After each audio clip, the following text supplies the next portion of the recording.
Hello again, everybody. This is Mr. Everything. I'm coming back at you with another Wargaming and miniature video. In this video, we're going to be continuing on with our Quatre project update. I've been holding off on doing this update because I needed a free day off so that I could set up the camera and do all that.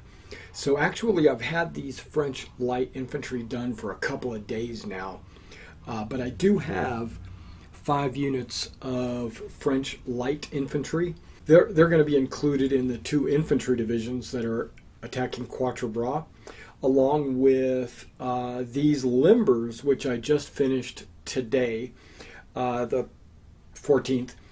I have 6 limbers. You can only count 5 here, but there is a French limber still sitting on my desk over there where the flock is still drying. What had happened was the French limber itself came loose, and so I'm allowing it to dry on the base with the flock at the same time. And before I do the money shot at the end of the video, you'll get to see all 6. The light infantry, let's talk about them just for a period. I already had one Warlord Games light infantry unit finished. It was the the box set. You get 24 figures. All that's good, and they're almost all in greatcoats.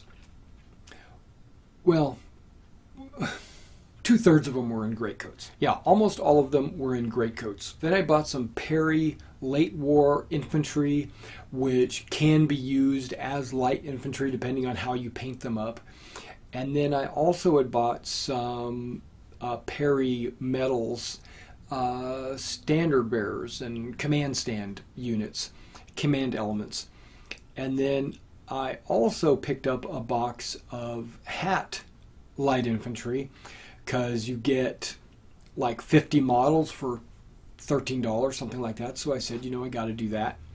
So I cherry picked all the figures, and I decided that if I put a command stand in each of my units, and if I put some of the hat infantry in each unit representing the chasseurs, no, not the chasseurs, the chasseurs and the carabiners. The chasseurs, the carabiners, not the it's chasseurs, carabiners, voltigeurs. What do the light infantry call their light infantry? Well, whatever it is, it's right here on the screen.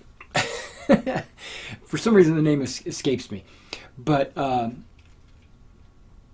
put some Warlord infantry in here. I put some Perry infantry, some hat infantry, almost all plastics.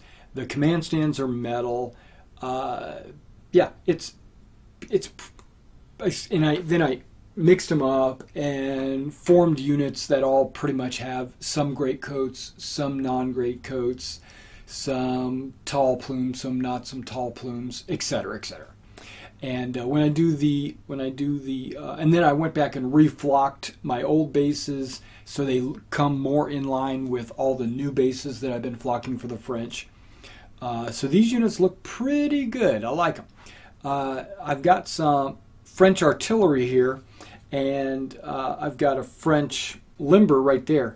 So on the table, and I once I decided I was going to do the limbers, I went ahead and started gluing the cannons down to the base. So now this is one model. It's not a loose cannon like one of my British guys. I've started gluing them all down from now on. This is a model. Okay, so you deploy like that, right? And you're going to fire. In this Quatre Bras game, back up. In Warlord Black Powder, you're supposed to measure all ranges from the tip of the barrel.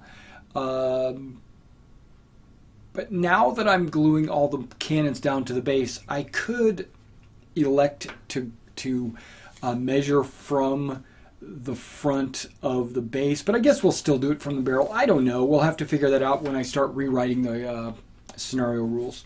But okay, so the unit is deployed, right? And then what you do with your limber, and I'm going to put one limber for every cannon that's on the table, you're supposed to put it behind the cannon. Now I'm going to tell the players to set it behind the cannon perpendicular, you know, like a T shape, right? And when they get ready to change formation to a limbered formation, to just put the cannon, just pick it up, just put it in touching the cannon, whichever way they want to be traveling, right? As long as you're touching, and then just pick up the cannon and put it backwards against the back. So that's going to be a limbered cannon. And then the limber just moves on. And when they get ready to change formation again, don't move this. Just pick the limber up, put it about 6 inches behind the cannon, and then take the cannon and deploy it the direction they want to move it. So if you noticed, the cannon is the figure. The limber is not really. So let me back up. What I've seen people do, in that they would take the limber and they would put it here like so. You know, they might even turn these around or whatever, and it'd be just fine this way or that way. And then they would move the entire piece, and then when they change formation, they consider this to be the front of the unit. So they pick that up, and then they put the cannon there. Well, what they just did was they gained like 8 inches of movement, because the cannon was way back here. They added this, the cannon just flew up to here, and then when that moved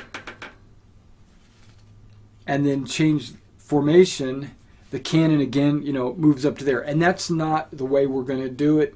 And hopefully what I've seen other players do was maybe a mistake, or not. That's not the way I like. I don't want to see it that way. This is the artillery unit. This is just a token showing the world that this is limbered. So you just put the limber on as a token, like I'm laying a token down. And then I turn my cannon around, showing the world that we are hooked up and limbered to go. And then we move around the battlefield, you know, do. And then when we get wherever we're going, wherever this is going, this will have to be in front of it. So this is where the cannon is. This just comes off the field. Boom, that's the unit. And then it just turns, unlimbering to face the direction it wants to face. So that's the way we're playing it. The limbers are just tokens to show that it's limbered. Okay, now on the flip side of that, if a unit is limbered, and this is kind of the I don't know how to explain it, but this is kind of a when the unit is limbered together, this whole unit here is the unit. This is in fact the unit. This is where all the horses and the limbered pieces are. The cannons aren't, there's like 4 or 5 cannons in every one of these little bases. So there's probably a cannon here, a cannon here, a cannon there, and a cannon there in this formation. So if someone was to attack it, they could shoot this and still be considered attacking the artillery unit, because this is the artillery unit. But when they change formation, this comes off, this pivots in place, and then I want them to put this behind the unit within 6 inches. I mean, it could be that close if they want it to be, or they could make it, 6 inches away. That's fine too. But that's what is now the fighting unit, and this is just a token. It could technically be taken off the table if I wanted them to do that, but I don't want them to do that. I want it to take up space on the battlefield. So it's going to be sitting behind them 6 inches and then firing from there. Okay, I think I've said enough about that. Now that I've got, closing thoughts here. Closing thoughts. It took me February, March, April, and half of May to paint all the figures for Quatre speed painting. If I was to sit down and paint one unit a week, one brigade, or not one brigade, one regiment a week, to get all these figures painted, I would not be done yet, because there's something like 60 units. I had to paint like all these French in one sitting. So this took me a week to paint. Is that the best of my ability? No. 70%. But to get it done in 3.5 months, I really had to cram. I sacrificed all my other gaming, all my other painting projects, terrain building, all that pretty much got sacrificed to do this Quatre project. Now the Quatre project assembly is about 99% done. Now I can move on to some other projects. The convention is in 2 weeks. It starts on the 1st, and our game is on the 2nd. We have, and I'm going to see if I can't make a list of stuff, scroll by here or something. We have all the units finished. We did not do the optional units. We abandoned the optional units because we were running out of time. So even if there's time in the convention to play with the optional units, we're still not going to be able to deploy the optional units, which is basically Jerome's division and Alton's division. So they're just not going to show up. Visually, just looking at the figures of the French compared to the British, the British and Allies have twice as many models. They have twice as many models. The French have way better cavalry. They've got a whole cavalry division, basically, and a couple of extra cavalry. They got a cavalry brigade. Yeah, so it's basically, they've got a ton of cavalry, and the British have some throwaway. They got Brunswick, a Dutch Belgian. They got like 3 cavalry units, and they're all super small. So yes, the French outnumber the British in cavalry, but because they're on the defense, they can form squares. What I've noticed, having started to write the scenario rules, is that the British and Allies aren't on the table. Yeah, the British and Allies have to come on piecemeal, so that gives the French their full force at the beginning, and they can press the advantage, and then the British are playing catch up by filtering all these units in, but they have twice as many of them. So it's going to be kind of a, I got to play it out a couple of times just to see if the scenario is written well, and then even if I have to do it single-handedly, like I'll do it myself, play solo. I'll try to videotape some of that for you. Oh yeah, so I wanted to give you a list. I've got range ruler. Well, let's start with the map. We got the map done. All right, I almost forgot to show you guys. I've got these. I got the last 2 buildings, the farm and the stable, finished. Or I guess that's a cottage. I don't know, farm or cottage. Either way, I got both of these buildings finished. I got the second bridge, the Celt.Gaul bridge is finished. It's ready to go. All right, so we got the terrain map finished. We got the buildings finished. I've got the fencing and the hedges and the walls finished. The bridges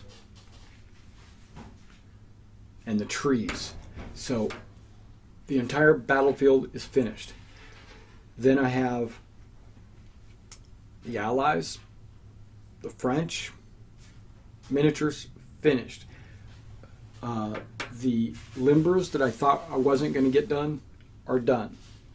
I've got range rulers, got enough dice, got enough hit tokens. The only thing I don't have is the scenario typed up and the player handouts ready to go. I'm gonna work on that in the next 2 weeks. as I'm writing the scenario, I'll be working on those handouts. And that's really my next real big project, is those handouts and the scenario. And if I get everything done, then I'll go back over and do some highlighting and touching up on all these guys. But right now they're playable. They're going to look good on the table. So let's go ahead and give you a money shot on all these. I'll see you the next time.